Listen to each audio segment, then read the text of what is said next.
Auzubillahiminash-shaytanir-rajim. Bismillahir-rahmanir-rahim.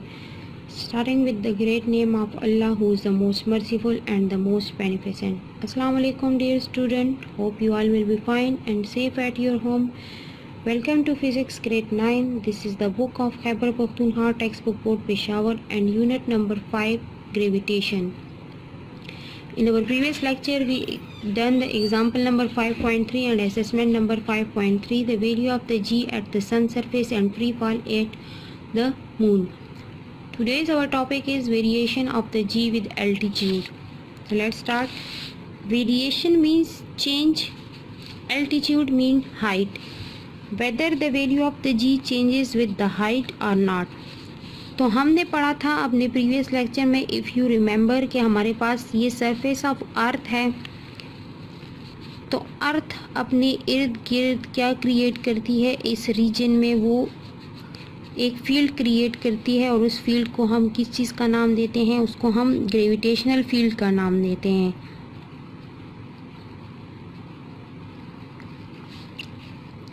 उस field को हम ग्रेविटेशनल फील्ड का नाम देते हैं।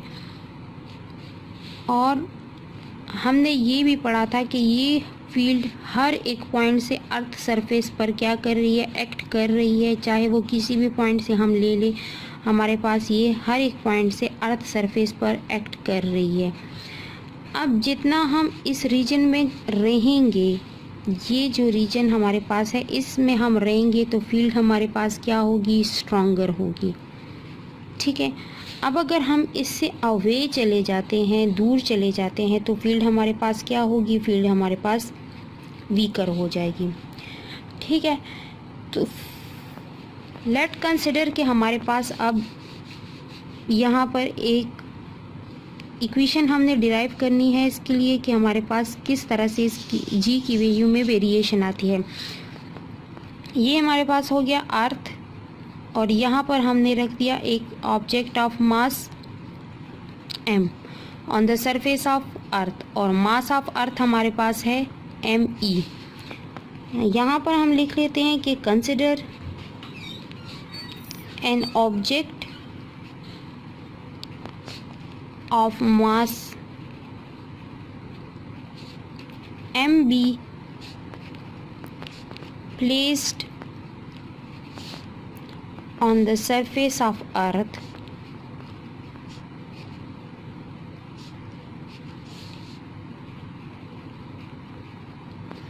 the equation for the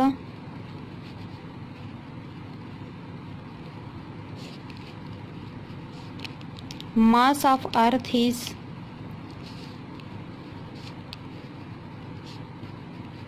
हमारे पास इक्वेशन क्या है, equation for the mass of earth हमारे पास है m e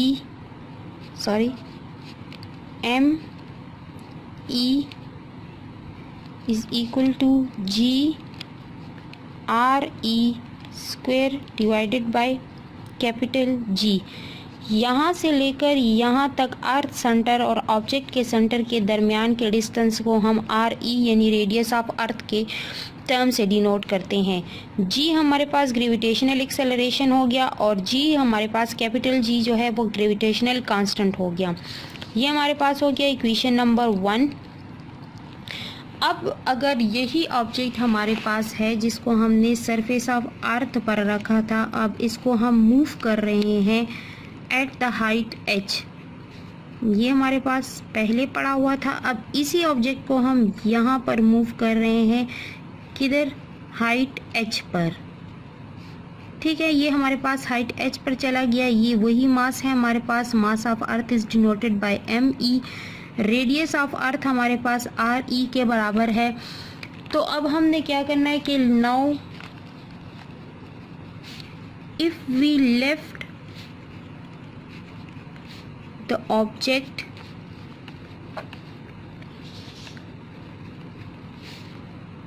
at height h,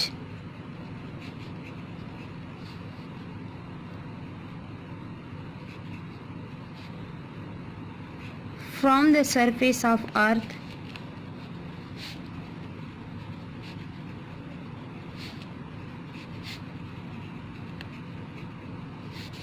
तो हमारे पास इक्वेशन क्या बनेगी? हमारे पास जो इक्वेशन थी कि G is equal to G M E divided by R E square, ये इक्वेशन हमारे पास क्या बन जाएगी? ये हमारे पास इक्वेशन थी ना कि gravitational acceleration is equal to gravitational constant mass of earth and radius of earth. हमने पढ़ा था कि जितना हम डिस्टेंस को इंक्रीज करेंगे तो हमारे पास जी की वैल्यू क्या होगी? वो हमारे पास डिक्रीज होगी। तो क्या हमारे पास यहाँ पर अब जी की वैल्यू डिक्रीज हो रही है कि नहीं हो रही? तो हम इस इक्वेशन को मॉडिफाई कर देंगे। किस तरह से? मॉडिफाइंग द अबव इक्वेशन, इसमें हम चेंजेस ले आएंगे। किस तरह से हम चेंजेस ले आएंगे कि हमारे पास चेंज कहाँ पर आएगा कि फॉर एग्जांपल अगर ये हमारे पास हाइट h है तो हमारे पास यहाँ से लेकर यहाँ तक फिर अर्थ के सेंटर और ऑब्जेक्ट के सेंटर के दरमियान जो रेडियस आएगा वो हमारे पास क्या आएगा? तो वो हम ले लेते हैं, वो हमारे पास आ जाएगा आर ई प्लस एच। अब आर ई हमने क्यों लगाया है, उसके साथ प्लस एच क्यों लगाया? क्योंकि हमारे पास रेडियस ऑफ अर्थ था और ऑब्जेक्ट हमारे पास एच हाइट पर चला गया, तो अब इन दोनों को प्लस करेंगे तो हमारे पास डिस्टेंस आएगा। तो वो डिस्टेंस यहाँ पर हम क्या कर देंगे? मॉडिफाई कर देंगे कि g is equal to G M E divided by R E plus H. क्योंकि हमारे पास चेंज आया है ना, तो चेंज अब हमारे पास आर ई तो नहीं रहा, अब हमारे पास पहले आर ई था जब ऑब्जेक्ट्स जो है वो सरफेस ऑफ अर्थ पर पड़ा हुआ था। जब हाइट एच पर चला गया तो अब यूजुअली हमारे पास क्या होगा कि डिस्टेंस ज़्यादा हो गया है, तो उस डिस्टेंस को हम किस चीज़ से रिकॉग्नाइज करेंगे कि हमारे पास आ जाएगा radius of earth plus height H. इतना हमारे पास टोटल डिस्टेंस हो जाएगा। तो हम यहाँ पर R E radius of earth की जगह हम ले लेंगे R E plus H whole square को। ठीक है, ये हमारे पास हो गया इक्वेशन नंबर 2। अब इक्वेशन नंबर 1 जो हमारे पास है तो उसको हम क्या कर सकते हैं? We can also write equation 1 as, किस तरह से लिख सकते हैं कि हमारे पास आ जाएगा इक्वेशन 1 हमारे पास है M E is equal to ji R E square divided by G. तो इसको हम किस तरह से लिख सकते हैं? इसको हम क्रॉस मल्टीप्लिकेशन इसकी कर लेंगे, हमारे पास आ जाएगा M E G equal to ji R E square. ठीक है, ये हमारे पास बन गया इक्वेशन नंबर 3। अब इसी इक्वेशन नंबर 3 को हम इक्वेशन नंबर 2 में पुट कर लेंगे। पुटिंग इक्वेशन 3 इन इक्वेशन 2, तो यहाँ पर हमारे पास जी एम ई या एम ई जी की वैल्यू क्या आई है? जी आर ई स्क्वायर। तो हमारे पास यहाँ पर अगर हम इसको जी एच से रिप्रेजेंट कर ले तो हमारे पास आसानी हो जाएगी, क्योंकि हमारे पास gravitational acceleration at the height h आ जाएगा फिर। ठीक है, तो g h is equal to हमारे पास आ जाएगा g R E square divided by R E plus H whole square के बराबर। तो ये हमारे पास एट द हाइट h जब g की वैल्यू में वेरिएशन आएगी तो ये हमारे पास उसकी इक्वेशन हो गई। Gravitational acceleration at the height h, gravitational acceleration on the surface of earth, radius of earth plus h, जो हमारे पास जितनी हाइट पर ऑब्जेक्ट गया है उन दोनों को प्लस कर लेंगे, इसका स्क्वायर ले लेंगे और ऊपर जो हमारे पास वैल्यू आएगी उसके साथ हम क्या कर लेंगे? उसके साथ हम उसको एक दूसरे पर डिवाइड कर लेंगे, तो हमारे पास gravitational acceleration at the height h आ जाएगा। अब हमारे पास ये जो इक्वेशन आई है कि दिस इक्वेशन शोज